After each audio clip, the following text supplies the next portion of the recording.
ప్రపంచంలో అత్యంత ఎత్తైన శిఖరం ఎవరెస్ట్ ఎక్కాలంటే చెల్లించాల్సిన రాయల్టీ ఫీజు 10 ఏళ్ల తర్వాత పెరిగింది. రద్దీ ఎక్కువగా ఉండే సీజన్లో ఎవరెస్ట్ అధిరోహణకు విదేశీ పర్వతారోహకులు $15,000 చెల్లించాల్సి ఉంటుంది. అంటే భారత కరెన్సీలో దాదాపు 13 లక్షల రూపాయలు. నేపాల్కు చెందిన పర్వతారోహకులకు కూడా గతంలో ఉన్న రాయల్టీ ఫీజును రెట్టింపు చేశారు. ఈ ఏడాది సెప్టెంబర్ 1వ తేదీ నుంచి ఈ కొత్త ధరలు అమల్లోకి రానున్నాయి. ప్రపంచంలోనే అత్యంత ఎత్తైన శిఖరం ఎవరెస్ట్. దీన్ని అధిరోహించాలనేది అనేక మంది పర్వతారోహకుల జీవితకాల స్వప్నం. అయితే ఎవరెస్ట్ శిఖరం ఎక్కేందుకు చెల్లించాల్సిన రాయల్టీ ఫీజును నేపాల్ భారీగా పెంచనుంది. మార్చి నుంచి మే వరకు ఎవరెస్ట్ శిఖరం అధిరోహించాలనుకునే విదేశీయులు రాయల్టీ ఫీజు కింద ఇకపై ఒక్కొక్కరు $15,000 చెల్లించాల్సి ఉంటుంది. ప్రస్తుతం ఇది $11,000గా ఉంది. ఇక సెప్టెంబర్ నుంచి నవంబర్ వరకు ప్రస్తుతం ఉన్న రాయల్టీ ఫీజు $5,500 నుంచి $7,500లకు ఎగబాకింది. శీతాకాలం, వర్షాకాలాల్లో ఈ ఫీజు $2,750 నుంచి $3,750లకు పెరిగింది.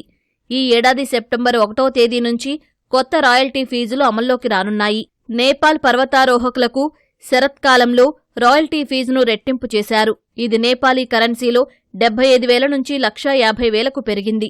10 ఏళ్లుగా రాయల్టీ ఫీజులను పెంచని నేపాల్ సర్కారు ఇప్పుడు వాటిని సవరించాలని నిర్ణయం తీసుకుంది.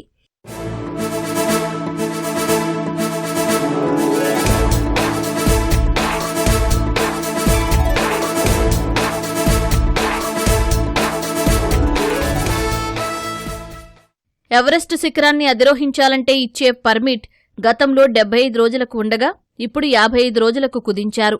ఎవరెస్ట్ శిఖరంపై వ్యర్థాలు పెరగకుండా చెత్త నిర్వహణకు కొత్త నిబంధనలు విధించారు. ఎవరెస్ట్ ఎగువ ప్రాంతాలలో వ్యర్థాలను సేకరించడానికి అధిరోహకులు బయోడీగ్రేడబుల్ బ్యాగులను తీసుకెళ్లాల్సి ఉంటుంది. ఎవరెస్ట్ బేస్ క్యాంపుల్లో సాధారణంగా యాత్రల సమయంలో మానవ వ్యర్థాలను సేకరించడానికి బ్యారెల్స్తో కూడిన టాయిలెట్ టెంట్లు ఉంటాయి.